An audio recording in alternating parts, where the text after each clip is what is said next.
Welcome, welcome to the ladies' room, where real men talk and truth go boom. Good morning, good morning. If your man acting up or your woman losing she mind, right we don't hide till we inside, 'cause the ladies' room go set it right.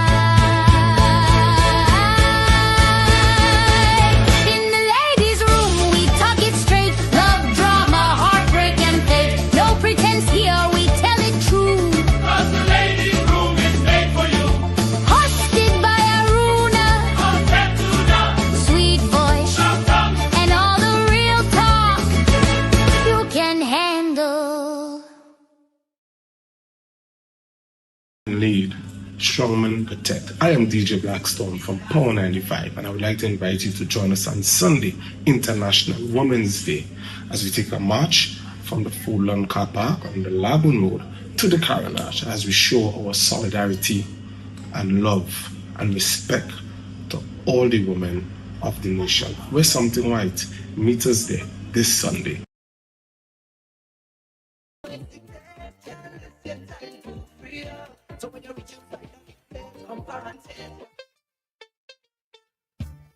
Morning, everybody.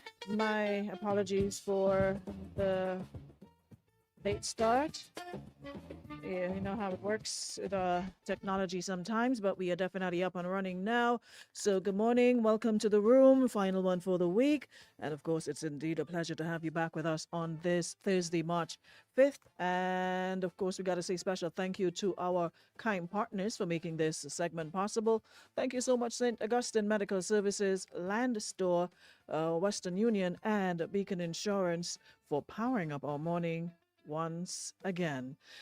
This morning, we've got two guests in studio. And of course, for the past couple of weeks, we've been talking a lot about domestic violence, violence against women, and all the stuff that has been happening regarding women.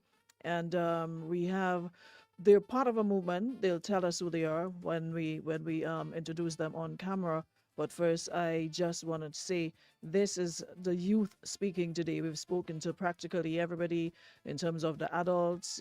Yesterday we had Dexter Mitchell, and I am so happy to have these two young ladies in the studio with me this morning. So please do me a favor and share the live. And before I move on, I just want to say thank you so much to Drea Phillip for my flowers. She decided to give me my flowers early, she said.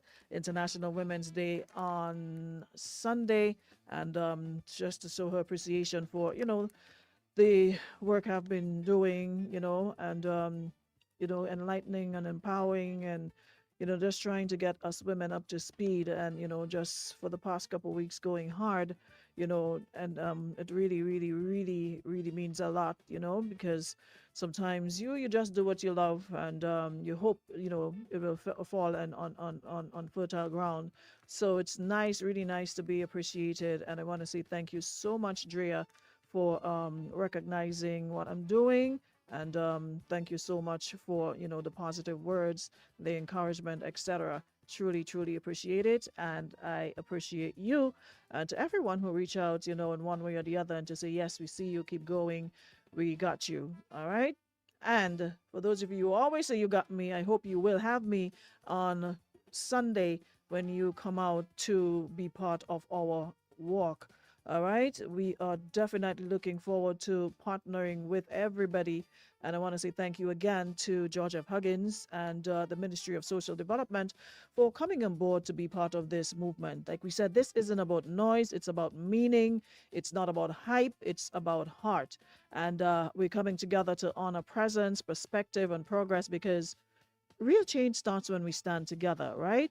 And the folks have been asking, well, why International Women's Day? And when we explain why, I think we're in a better place now, because, like we said, women are always, always, always at the forefront. And we tired. We want to step back sometimes and let the men say, hey, we got this. We want to be the leaders today. You step back and we're going to show up for you. And that is what Sunday is about, us stepping back, because every march, every vigil, everything to do with, women and anything that happens in this country, women are at the forefront.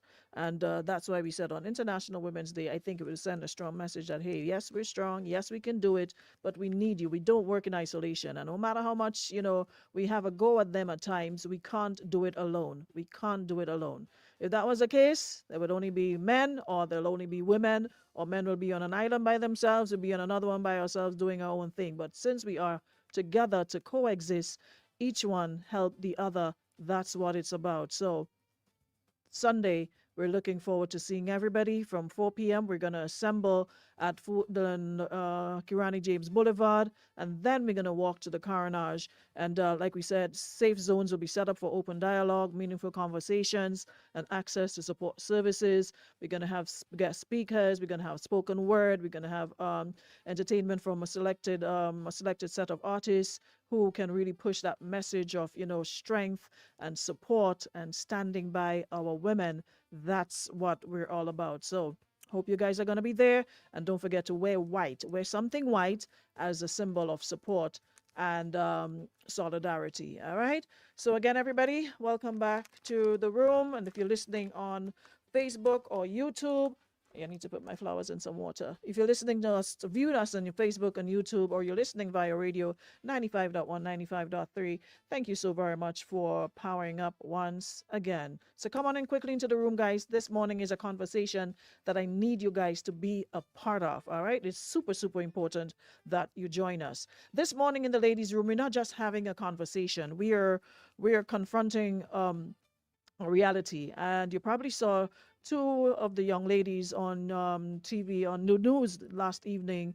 They were at the Prime Minister's office with their petition, and I thought that was really, really awesome to see young people taking the lead. So I extended the invitation to have them here this morning.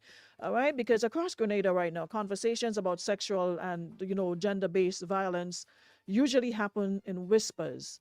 After something tragic, after someone speaks out, after a family is shaken.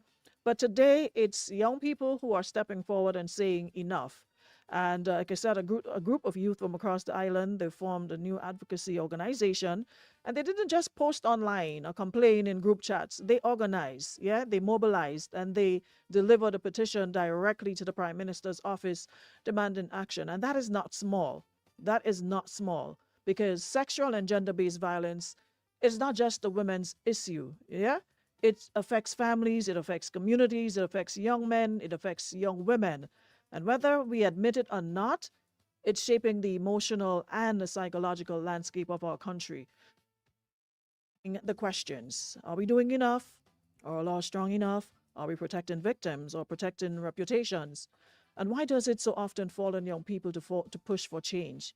This is not about politics. This is about people. This is about accountability. And this is about the Grenada we're building for the next generation.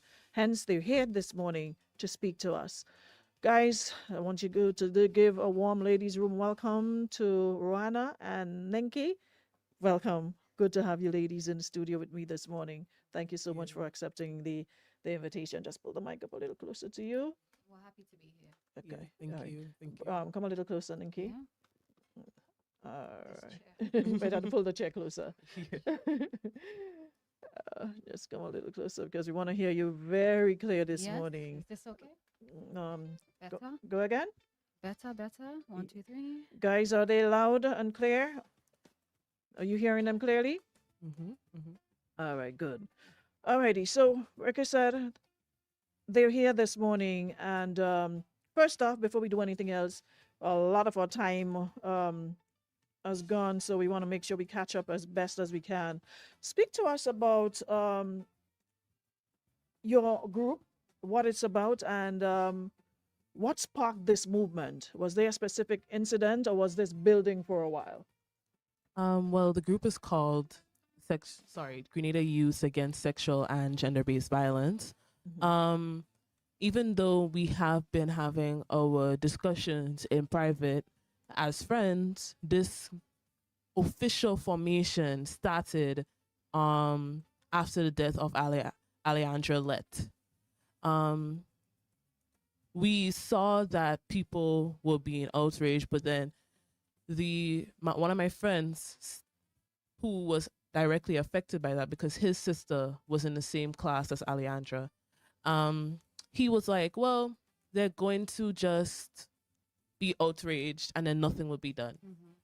So then we decided, why not do it ourselves? And that's really how this group started. And it started as an open letter to the public, to anyone who would listen, to anyone who wanted to join. And then it branched off into us starting the petition, getting on board with lawyers, getting on board with ministers, talking about it, seeing what we might need to add, what we need to change, poring over the criminal code, poring over amendments, and seeing what needed to be added.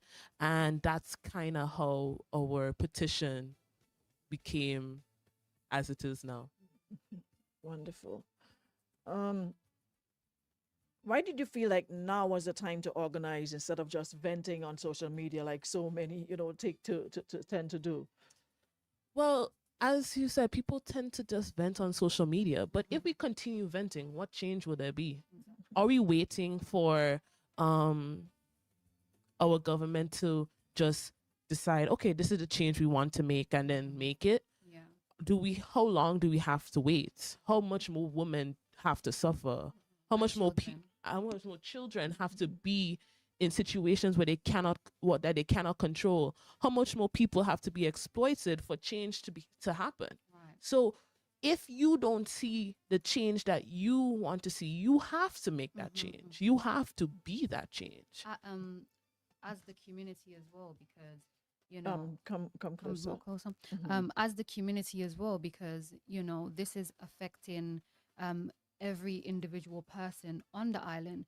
I mean, some people may not have been assaulted or been in domestic violence, but it's still affecting people's mental health. It's still affecting people's livelihoods. It's affecting everybody. So waiting for the government to take initiative is just dragging out the process, and the pattern is just constantly repeating and repeating again. So we do have to take matters into our own hands, and that's exactly what we do. Okay. Now, in terms of your of your group, who are the young people behind it? Or professionals, students? Who are involved in? It's majority students actually. I attend SU, and the students the young people that you saw yesterday on the news, all of them except Ninki attend SU. So it is students. We have a few older persons on board as well, but we wanted it to be youth focused. We wanted it to be the youth coming together and trying to make a change. Yeah. Okay. Now, do you think people here still minimize certain behaviors as normal? Of course. Definitely. A great example of this is the fact that we have normalized men catcalling women, men just saying anything and thinking that it's okay. Or like, for instance, the saying like boys will be boys. Of course. It's still something that is said today, even though that saying came from a while ago. Centuries. Yeah. And it's still there's still certain pressures on women to be a certain way, Yeah. while To that be clean, pressure to be the good girl. exactly To be like obedient. for instance, I went to an all-girls school, and in that school, from the time I was in Form 1 right up to Form 5, it was always girls should be seen and not heard. And anytime I challenge that or say that maybe this should be more than girls should be seen and not heard, it's like, oh, well, society wants women to be a certain way. I can put it to you, so you won't have to lean forward so much. Society wants women to be a certain way, and as soon as you are not that way, society won't accept you. Yeah, they shame you, they condemn you, put you in a box. Exactly. So all these ideals have been normalized when it really shouldn't be, because women are ambitious, women are leaders, women are multifaceted beings. exactly like women are leading in education, women are going to work, women are trying to get higher educations, women are being the ones, the innovators Mhm. are usually women. Right.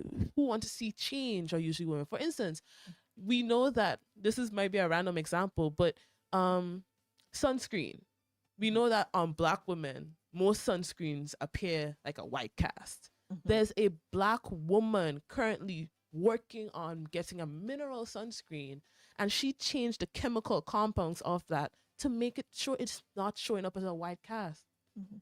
And it just goes to show that women are so much more valuable than what society trying to put us down as. Ninky?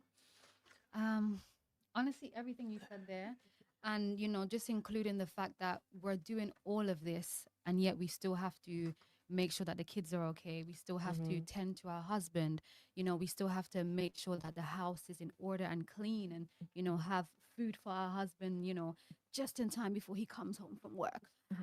So, being, I am grateful that I'm born in this generation of women, because we really are trailblazers, and we're really, just speaking about what needs to be spoken about. We're not, letting centuries of indoctrination and, old patternings, and oppression, heavy under oppression, keeping us down, because it's affecting everybody. It's really affecting everybody. And Grenada is paradise. It is paradise, but at the same time, it's like it's getting to that level. And I don't want to say it, but it's getting to that level of Trinidad, and I don't want Grenada to be on that level of Trinidad. Grenada's paradise, and it needs to become that. It needs to be that.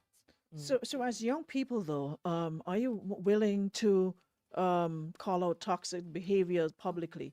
Somebody's saying that you're alone, Ninky, so I probably need you Oh. to come What's wrong closer. with this speaker? Yeah. So- Hello, loud enough? Yes, you need to do it like that, right? Hello? Yeah, it's better. Talk a little louder. Yeah, yeah, Okay, talk okay. better. I was wondering how else like to make you comfortable so you don't have to lean forward so much to or you could bring bring it forward. There you go. Okay. All right, that should be better now. Fantastic. Yes, Yes. Yeah. So as I was asking, are young people more willing to call out toxic behaviors publicly? Oh, yeah. For sure. Even though I think there's still that societal constraint that a lot of young people still hold on to. Like, for instance, you might see a good example of this is like, oh, you see like your friend cheating on like their spouse. A lot of people tend not to tell the spouse or call it out or say that, because we have that societal norm of be like, oh well, people just do whatever. That is their relationship. That is not my business. However, we are slowly adopting a new culture of calling out toxic behavior. Accountability. Accountability, Yeah. especially. Yeah. Because for the longest while, perpetrators, even people who do what people might call smaller things like harassing, stalking, catcalling, bullying, that kind of thing. Right now, it's slowly becoming more normal to say, hey, that's not okay. Right. And not to say, hey, that's not okay in a text message or say, like, poke them and say, hey, maybe you shouldn't have done that. Actually put your foot down and say, no, don't do that. And also, we are having, like, the word no is It's holding more weight. It has Very more much so. gravity. Yeah. Because before, a woman might say no, or someone might say no, and they'll be like, oh, well, they don't really mean that. They're just playing coy, they're joking, that kind of thing. But no, with this new culture, if someone says no and you don't respect that, no, people are watching you strange. No, people are actually, calling you out on it. Yeah. And I also want to add to that as well. There's shame is very heavily pushed in the Caribbean, but of course I want to be focusing on Grenada because we live in Grenada. So when it comes to shame, it's like people feel like, they have to uphold a certain image and they can't express themselves freely and authentically to, you know, tell people, no, this isn't okay. And, you know, especially, you know, what I've been observing, I don't know about you, but I've been observing, you know, people in influential positions in Grenada, you know, Stay on the mic. Mhm. yeah, people in influential positions in Grenada, they're not speaking out as much as I would like them to be speaking out, especially considering that they have these large platforms and these large following, and you hold power. With great power comes great responsibility. So if you're gonna have this power, you have to do something with it, especially if you are a woman. So I just think that people need to really change their perspective when it comes to shame, because shame is literally just a control tactic. It's just to keep you confined, keep you quiet, and keep you obedient. So people really have to start speaking out and change their perspective when it comes to shame.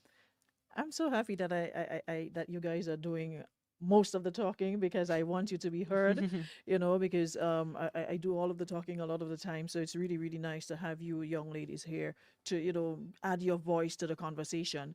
Now, you got my interest, like I said, with the news piece I saw yesterday in terms of the petition that you brought directly to the Prime Minister's office. So let's talk about the petition and what exactly are you demanding? We have it here for you. Yeah. The full copy. It is a very long petition. It's 13 pages long. Very detailed though. Yeah. If you just turn to the first page, well, first, second and third page, you'll see a list of what we are asking in this petition. I could just go through a few points. Yes. We have it separated in short term and medium to long term, because we understand that change does not happen immediately. We understand that change can take months, it can take years, but we need to see the change starting. You have to sow the seed. Exactly. So some of the few things I wanted to focus on was on the third point in short term, correctional assessment and post-release monitoring. From what I know and from what I've gathered, there's no system in place to monitor prisoners after they have been released. There's no system in place to even before release to assess them, to see if they they're ready to be released into they're society. ready to be released into society. I don't want to say it like that, but yeah. But it's the fact. It's a fact. Exactly. So we have this system in place called remission, where prisoners automatically are granted remission based on their sentence.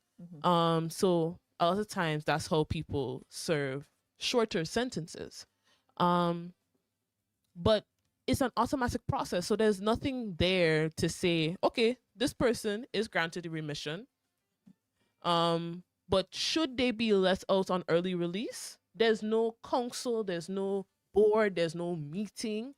The only way you could really, from people we have talked to, the only way you can get your remission revoked is if you're charged with something in the prison. Like if you assault an officer, try to escape, that kind of thing. That's how you get your remission revoked. But otherwise, that's how people say, oh, you're let out on good behavior, because it's not that the prisoner exercised good behavior itself. It's just that they weren't really charged with anything. So that's how they were able to be let out on remission. So that's something we want to focus on. Revision of the legal definition of rape. And I actually want to turn to that and talk about the points that we have under that. That's a very important one. And we have the review of the statutory definition of rape to ensure it reflects modern consent-based standards. Okay. Because right now, rape is basically just classified as penetration, like unconsensual penetration. But consent, and we have this here, that consent is freely given, informed, and enthusiastic agreement to participate in a specific sexual activity. If consent is revoked anytime within that activity, it needs to be honored, it needs to be upheld. Another thing that we have is that it's consideration for persons with disabilities or persons who use alternative forms of communication, because these people are humans as well. And a lot of these times people with disabilities get overlooked because because we might not be able to communicate with them as well, or because in our society, we have a stigma around people with disabilities. We tend not to validate their concerns or tend not to validate their experiences, Their existence. their even. existence Yeah. itself. Mhm. Yeah. So that's why you wanted to add that, especially. And also the fact that it's consent focused, because currently the definition of rape involves genitalia, and that's. But what about, as my colleague mentioned yesterday, what about the mouth? Being forced to do against your will. Exactly. That's according to our law, not rape. Mhm. And another Makes thing, sense. another thing we want, and reason why we did all of this is because currently how most people, well, how our sentencing goes is that we have a set of sentencing guidelines. And that's why you might see someone who was charged with sexual assault and attempted rape and not actually To rape. rape. Mhm. Because we have sentencing guidelines, so it's technically up to the judge's discretion whether or not a person is charged with rape.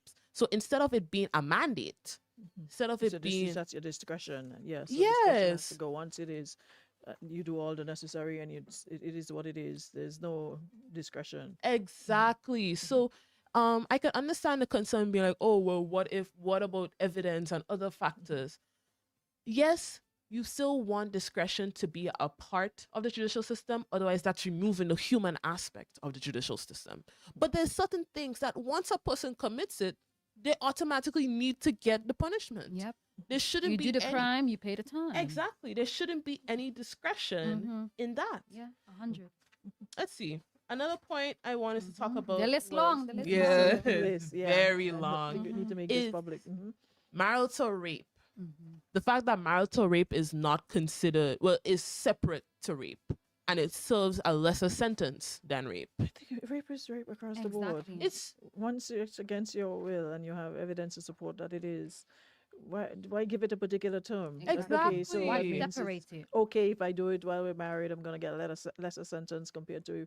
But if you're in a relationship with somebody, married or not, and you say no, no means no. no Exactly. means no, exactly. And someone was telling us, oh well, you should be happy that at least it's in the law, because before it Wow. wasn't in the law. And I'm like, that's not enough. It's really. It's not even close to being enough. You're literally just saying that women should just sit back and accept that at least they have something. It's better than having nothing. That's to tell you we don't value our women. Yeah. If this is what you're saying about legislation that exploits women, then you don't value the women in your society. Agreed.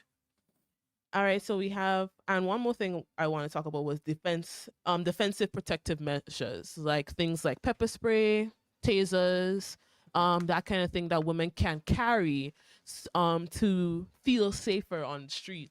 And currently, all of these things are illegal. So it's something that I think is necessary. I mean, it's going to be lesser than probably carrying a gun, Exactly. but at least women have something Gives you some sort of there. leverage, some sort of Yeah. advantage if you're under attack. If someone surprises you, surprise attacks you, no, you have something there that you could say I can reach for, and at least Because I you don't have have. to reach, especially if you're in you live in communities that sometimes you come out from work, school late, and it's areas that are dark, and you're walking alone. You don't even need to have it in your bag. You have it in your hand the minute you step out from the bus, whatever it is, and you're walking, so you can protect yourself. It's always within easy reach, yeah, And I strongly feel that we need to pass, legislations to allow it at this day and age with all that's happening Yeah. to have deem those things Protection. deemed illegal. It's something that I'm happy you guys raised, and I hope we'll see something in that happening in short order where that is concerned. What is it you wanted to raise in terms of the Maybe the last thing, because as I said, it's It's long, yeah. 17. It's 17 points long. But the last thing was the sex offenders registry, and we have had talk about the sex offenders registry anytime a woman has been like a woman has been attacked. We end up talking about, why don't we have a sex offenders registry? This has been in the conversation for a very long very long time. Yeah. and then where is it? It's just not there. 2026. So we were like, instead of saying we should have a sex offenders registry, I actually started working on programming and coding and designing a public database / website for a sex offenders registry, instead of waiting for someone to say, for a government official to say, okay, we'll start working on it. And then how long is that going to take? Yeah. Now, what would meaningful action from the government look like to you? Well, first of all, in this petition, we gave them until April 9th to respond to the petition, as March 9th is, well, you give them a month from March 9th. So we are hoping that we get a response by April 9th saying that, okay, at least we'll look over it, or, okay, we agree to some of your points. Okay, we would like to work with you. Some sort of acknowledgement. Some sort of acknowledgement. And as we said, we gave a list on how things should be done. So it's not like we're just putting out stuff out there and say, do whatever. We gave a list, we gave a timeline on how stuff should be done. So we started with the first one, prevention and public education. I think that's something that is not that hard to implement. Very much so. Because a lot of the times women don't know what we have access to, or women don't know the resources that we have. So you don't even know the laws that protect you. exactly. So education around that and preventative measures to help women, to protect women. That's a start. That's something you can do to help the women in our society. And well, So maybe what you could just quickly just list the short term and the medium to long term. Yeah. I think it's on the first page. Yeah. So yes, we have prevention and public education. Talked about that. Survivor-centered justice reform. So these are the short term Goals, yeah. yes. And correctional assessment and post-release monitoring. About survivor-centered justice reform. Right now, after a like if someone was hurt and the perpetrator is sentenced, maybe the survivor might get counseling for about a month or two, but then the survivor is left on their own. Yeah. You have to figure it out on your own To after. figure it out. So maybe something in there to help them. Next, we have medium to long term revision of the legal definition of rape, the subject belief in consent, expediting the process of publicizing the sex offenders registry, scope of penetration, because as we said, in the current definition of rape is penetration of the genitals. So expanding the scope of penetration to be included in the definition of rape. Abuse of authority and dependency relationships. And this is something that especially like caretakers, or for instance, children who are reliant on someone, a guardian who's not their parent, or even older people who are taken advantage of by caretakers. These are things that are not, they don't really have any provisions for them in the law. They don't, if something happens to them, you could report it to the police, but what else? What next? Comes out of it? Yeah. Next, we have amendment to section 182, modernization of terminology and capacity standard. So we could actually just turn to that so we could get a little more context. But we're talking about specifically the term imbecile. And that's a very offensive term, and it's currently written in our law. And it does not, as it says here, it does not reflect modern standards. So if we consider someone who has what currently under imbecile means like a lack of cognitive capacity, what does that mean? What's the scope of that? Because that's just not like a fixed percentage that you could just say, okay, that person is thing. So that's something we actually want to be revised, because now what is considered an imbecile? Terrible word. I don't even understand why it's in our law. There's a lot of things we need to update in our, I'm telling you. laws. So that's what that point number 9 is talking about. Next, we have marital rape penalty equalization. I talked about that. The fact that marital rape is 13 years and is it 13? I think it's 13. And rape is 30 years. Sentencing, penalties, and parole processing. We currently don't really have a parole system. As I said, after someone is released, it's Good kind of behavior. Yeah. on good behavior. It's kind of just, oh, well, they're Yeah. back into the world now. Free up. Defensive protective measures, risk assessment, and post-release supervision. Yeah. I Like, think depends on the nature of the crime that you committed. Instead Exactly. you just thrown back. Who's supervising you to make sure that you're Exactly. staying on the straight and narrow? Stuff like, we out in the US and other places, you have ankle monitors to monitor your AA movements, track your meetings, stuff like movements. that. Yeah. You don't have that. So you're just released. Okay, who's monitoring you?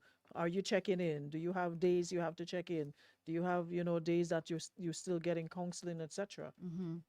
exactly. Like, for instance, if Cade Richards had been under monitoring, would the result has been what it was? That's a Next we million-dollar have question. police investigations and evidence handling.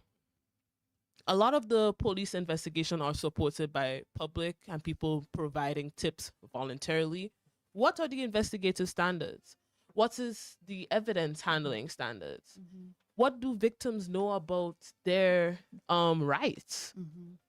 Because right now, someone sends in a reports somebody, they don't really know where to go, what to do from here. You just have to Sure. wait. Yeah, just there's have to no wait. updates, nothing. Exactly. No follow up, nothing.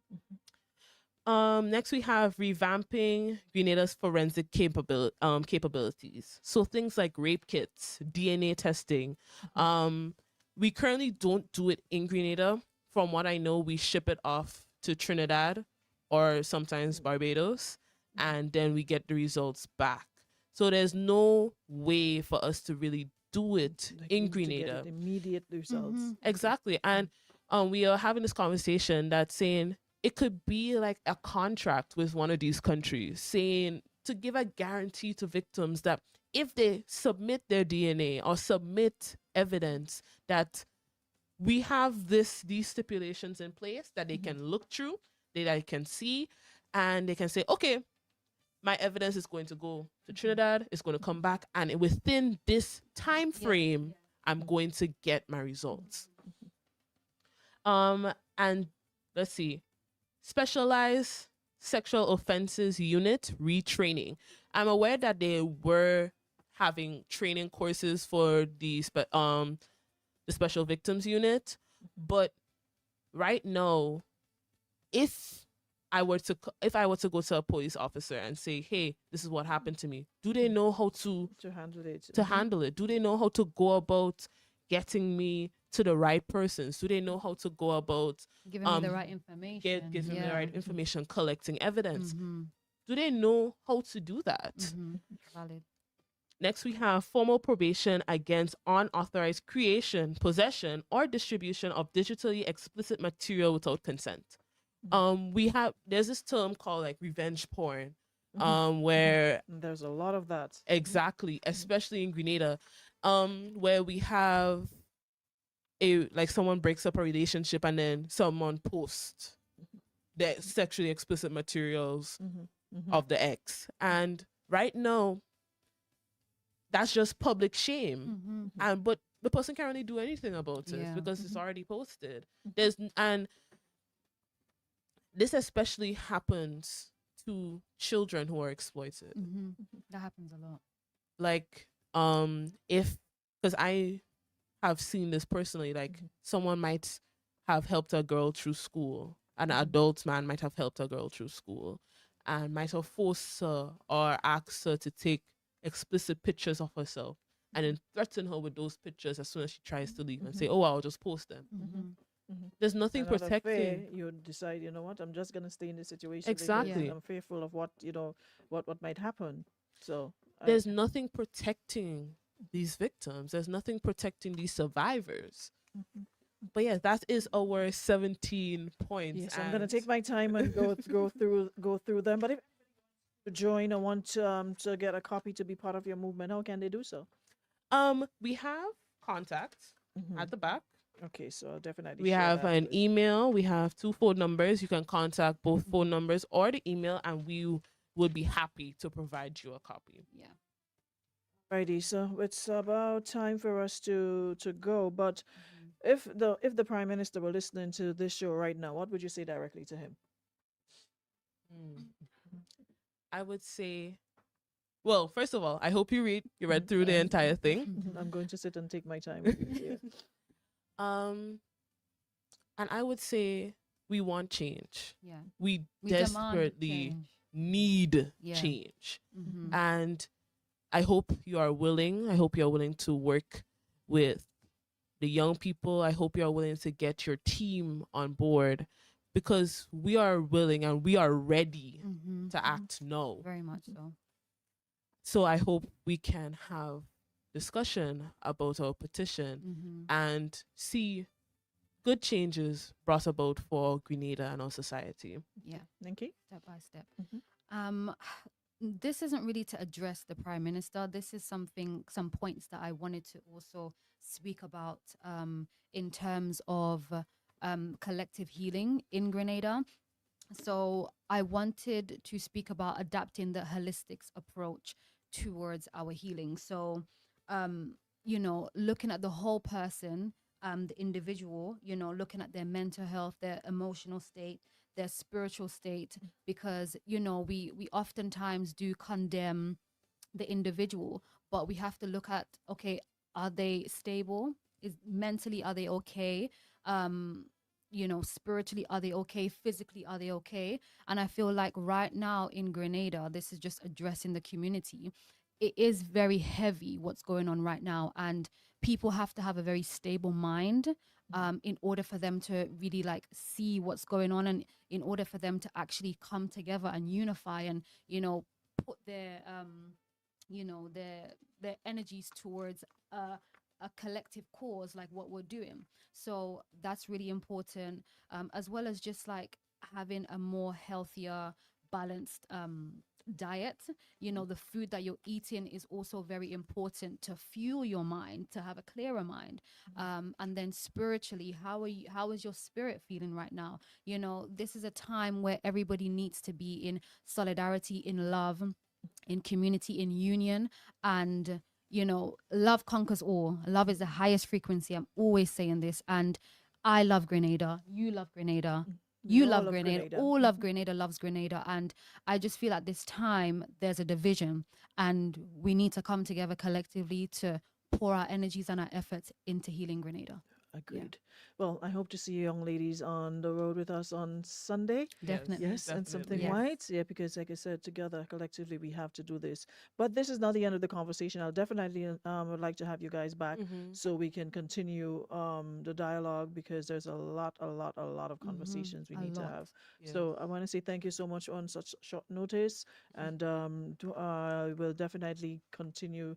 I will go through this and share with the folks, so my listeners, so we can have a better understanding as to what it is all about. So thank you so very much, Thank Alright, and thank you. looking forward to having you back again, Mhm. and when we can sit and really have another conversation, and not when something happens, but continuous conversation. That I believe is important. So thank you so much, ladies. All right. All right, And, thank you so much for having us. And congratulations on this petition, and standing up for Grenada, standing up for women, and standing up for this beautiful rock of ours. Thank you so very much, for leading the charge. We need you guys to do that. Yeah. All right, So, thank you. Thank you so very much. And that concludes our program this morning and this week. We will be back next week with another program right here on Power 95. To those of you who stood by, who've been with me for the entire week, thank you so much. And thank you so much to St. Augustine Medical Services, Land Store, Western Union, and Beacon Insurance for making the room possible for another week. Remember, guys, on Sunday, we're on the road. Yep, walking for a cause. So hope you will come out and be part of it. I'll catch you guys again. Have a good day, everybody. And lead, strongman protect. I am DJ Blackstone from Power 95, and I would like to invite you to join us on Sunday, International Women's Day, as we take a march from the Fulham Car Park on the Lagoon Road to the Carnage as we show our solidarity and love and respect to all the women of the nation. Wear something white. Meet us there this Sunday.